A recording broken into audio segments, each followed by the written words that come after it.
এই যে বন্ধুরা ফাইনালি পারচেজ করা হয়ে গেল। দেখো বন্ধুরা বিশ্ববিখ্যাত চিকেন। চলো। নমস্কার বন্ধুরা, মধুমিতা সঞ্জীব ব্লগসের পক্ষ থেকে জানাই সবাইকে শুভ সকাল। আশা করি আপনারা খুব ভালো আছেন, আমরাও খুব ভালো আছি। তো আজকের ব্লগটা এখানেই শুরু করছি। সাথে থাকুন, পাশে থাকুন, দেখতে থাকুন। আজকে আমাদের গ্রাম বাংলা রান্নাঘরে রান্না হবে। তো আজকে কি কি রান্না হবে একবার শুনে নাও মেনুটা। হিঁচড় হবে, গাছের হেঁচড় আমার শ্বশুর মশাই কেটে নিয়ে এসছে। চিংড়ি মাছ দিয়ে হেঁচড়ের তরকারি, চিকেন এবং চিকনি শাক হবে। আমার শ্বশুর শাশুড়ি কালকে এসছে, তারা 4টার সময় এসছে, আমরা 5টার সময় এসছি। মাঠ থেকে যে তোমার দাদা ভাই পা কেটে গেছিল চিকনি শাক তুলতে গিয়ে, সেই যে রেকর্ড করা চিকনি শাক তুলে নিয়ে এসেছিলাম। আজকে এই যে তরকারি রান্না করবে, যে কেটে নিয়েছি। এখানে আদা রসুনটা নিয়ে বসে গেছি। শ্বশুর মশাই বাজারে গেছে, সোনা মাতা দিদার কাছে আছে। আমার মাও আজকে বাড়ি যায়নি, ছাড়তে এসে যে থেকে গেছে। সোনা মাতার ঠাকুমার কাছে আছে এখন। আমার মা এখন চান টান করবে। এই যে আমি এখন আদা রসুনগুলো কেটে ছাড়িয়ে নিই। আমার শ্বশুর মশাই বাজার থেকে আসুক, যে দেখাবো। শ্বশুর মশাই বাজার থেকে নিয়ে চলে এসছে এই যে চিকেন আর চিংড়ি মাছ। টনি চিংড়ি খাড়ি চিকেনটা এত বড় বড় পিস করে নিয়ে এসছে, একটু ছোট সাইজের করে নিব, মানে ঘরোয়া স্টাইল করে নিব একটু।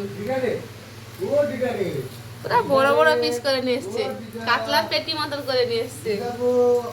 এখানে শাশুড়ি মা, এখানে আমার মা। এই যে বন্ধুরা মাংসগুলো দেখো। আমার শ্বশুর মশাই কত বড় বড় পিস করে নিয়ে এসছে দেখো। এই যে মেটে টমা, এই যে তো কেটে ধুয়ে নি, রান্নাঘরে গিয়ে দেখা দেবো। এই যে বন্ধুরা কালী দিদা এসছে, তোমাদের দিদি ভাই বসছে এখানে। আমার গালে হাত দিয়ে ঘুমাচ্ছে। অ্যাঙ্গল বি কোনে দিতে পারো? তা কমা পাঠিয়ে দিবে, এদেরকে গলা হার দিবে। হ্যাঁ, আরে মুখ হার দিব, এরপর হার না। এই যে বন্ধুরা মা এখানে হেঁচড়টা কাটছে। আজকে হেঁচড় চিংড়ি হবে। এই যে হেঁচড় কাটা হয়ে গেছে। কালী দিদা পেছনে বসছে, এই যে লুকিয়ে আছে কালী দিদা। এখানে শাশুড়ি মা এখানে চিংড়ি মাছগুলো কাটা শেষ হয়ে গেছে প্রায়। 200 টাকা 200 টাকা বড় বড় চুল মাছ। হ্যাঁ, আর চুমুড়ো নাই ওখানে, চুমুড়ো ওখানে নাই আর। চিকনি শাকটা সেখানে বসিয়ে দিয়েছি, মাছের তেল দিয়ে আর চিংড়ি মাছ দিয়ে একসঙ্গে দুটো উপকরণ দিয়ে চিকনি শাক রান্না করছি। চিকনি শাকটা একটা কড়াইতে বসেছি, এবার চিকেনটা বসাবো।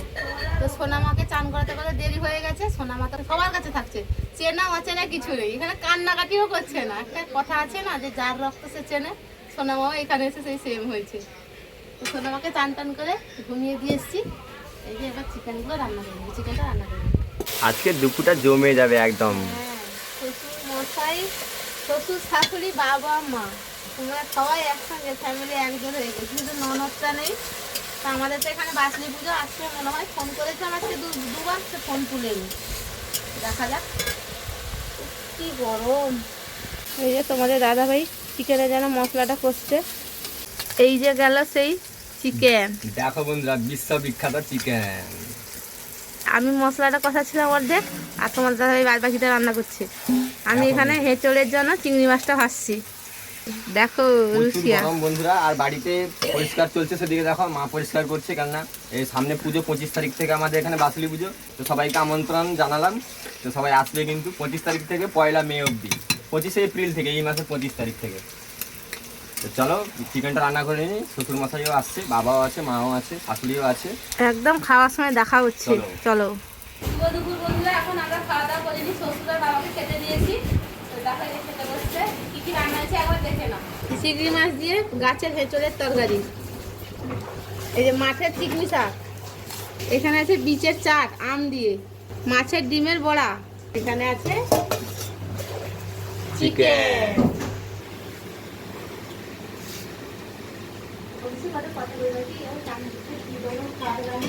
তো বন্ধুরা খাওয়া দাওয়া প্রায় হচ্ছে। এই যে বাবা, তোমাদের দিদিভাই বসছে। বাবা রান্না কিরকম হয়েছে আজকে?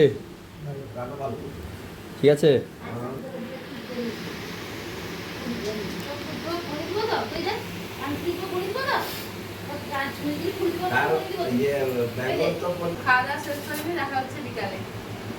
ফাইনালি সবাই মিলে একটাই ডিসিশন করলাম, এই বাক্সটা নিয়ে যাওয়া হচ্ছে। এই যে আর পালঙ্কটা এখন মধুমিতা জানা বলছে যে একটু পরে ওয়েট করে যেতে বলছে, ভালো মালটা এলে নিব পালঙ্কটা। হ্যাঁ, এই যে বন্ধুরা ফাইনালি পারচেস করা হয়ে গেল। এই যে বাক্সটা, স্টোরেজে একটু প্রবলেম হচ্ছে, এই জন্য এই বড় বাক্সটা শ্বশুরের ঘরে দিল। তো চলো এখানে লোড করে যাওয়া হচ্ছে। তো ঠিক আছে, পালঙ্কটা আবার যবে আসবে নেওয়া হবে। তো চলো। যে কত সোনা ঘুমিয়ে আছে। বন্ধুরা ফাইনালি এই যে পারচেস করে নিয়ে বাড়িতে পুরো রেডি ফিটিং করে নেওয়া হয়েছে। বাবা কত কি প্রাইস পড়লো? এটা পড়লো 3500 টাকা, টোটো ভাড়া 100 টাকা, মানে 3600 টাকা মোট। মোট 3600 টাকা। আচ্ছা, তো বন্ধুরা স্পেসটা দেখে নাও। এই যে স্পেসটা দেখো। তো এতে লেপ টেপ সব কিছু তো ঢুকে যাবে না বা? সব সব যত। আচ্ছা আচ্ছা, কভারও তো মানে এ করতে হবে না? আচ্ছা আচ্ছা আচ্ছা কাপড় দিলে নোংরাটা পড়বে না। আচ্ছা আচ্ছা, চলো। এই যে বন্ধুরা বাবা মা চলে গেল, এক্ষুনি কান্নাকাটি করছে মা। তো চলো আর সাবধানে যাবো। হ্যাঁ যাও। আর লিখি যাবা, কোনো চাপ লাও নি অত। যাও সাবধানে যাও, আস্তে আস্তে যাও। মা বাবা বেরিয়ে গেল বন্ধুরা, কান্নাকাটি করছে মা।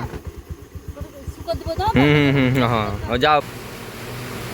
আমার শাশুড়ি এগুলো হায়দ্রাবাদ থেকে নিয়ে এসছে, আমার জন্য নয়, তার জন্য আমি একটা নিব। হ্যাঁ হ্যাঁ, এই যে বাবার কাছে বসছে, এই যে কত শোনা। কত সোনা বসছে দিকে আবার মুটিটা দিকে একটা উড়ি দিকে কথা উনি তিনবার হিচে। আমার ছোট পিসিমণির ছোট ছেলের মেয়ে হয়েছে, আমার মেয়ে থেকে 8 মাসের বড়। তার মুখে বাদ হয়ে গেছিল এমনি মন্দিরে, তার পিসিমণিরা বাইরে থাকে, তো বাইরে থেকে এসছে, এই জন্য অনুষ্ঠান করবে। এই যে কার্ড দিয়ে নিমন্ত্রণ করে গেছে ওই ঈশানী ভুইয়া। খোলো দেখি কভারটা। আমার সোনা আমাকে যেই নামটা দেওয়া হয়ে বলেছিল সেই নামটাই এর মেয়ের আছে। এই যে বন্ধুরা, শুভ অন্নপ্রাশন। এই যে বন্ধুরা দেখো, শ্বশুর বাড়ি থেকে যে আমগুলো নিয়ে এসলাম, তো কাঁচা আচার হবে। এখানে পিসিমণি নিচ্ছে আমগুলো। তো বাবা মার সঙ্গে তো আলিপুরে গেছিলাম বাক্স কিনতে, বাক্স কিনে বাবা মা বাড়িতে ছেড়ে চলে গেছে।